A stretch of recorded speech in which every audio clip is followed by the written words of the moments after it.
জীবন যেখানে যেমন, আরিফা রাস্তার পাশে বসে জাম বিক্রয় করছে। এই জামগুলো শহর অঞ্চলে যেসব জাম পাওয়া যায় তার থেকে অনেক উৎকৃষ্ট মানের। আরিফা চতুর্থ শ্রেণীর ছাত্রী, এই জাম বিক্রয় করে পরিবারের পাশে দাঁড়াবে। শহর অঞ্চলে বা বাজারে যে জামগুলো 60 টাকা, 70 টাকা, 80 টাকা বিক্রয় হয়, তার থেকে এই জামগুলো অনেক ভালো। কিন্তু আরিফা বিক্রয় করছে মাত্র 30 টাকায়। দেখেন আমার হাতে সেই চমৎকার কালো জাম। কালো জাম কেন খাবেন? কালো জাম আপনার হার্টকে অনেক বেশি ভালো রাখতে সাহায্য করে, কারণ পটাশিয়ামের উৎকৃষ্ট উৎস হচ্ছে কালো জাম।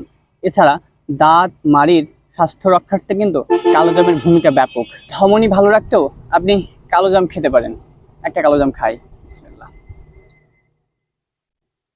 হুম, অনেক বেশি ভালো। এবং শহর অঞ্চলে এসব জাম পাওয়া যায় তার থেকে ব্যতিক্রম। আরিফার নিজের বাড়ির গাছের জাম, সত্যি মুগ্ধ হলাম। কারণ আরিফার মতো মেয়ে এই বয়স থেকে পরিবারের পাশে দাঁড়িয়েছে, হাল ধরেছে।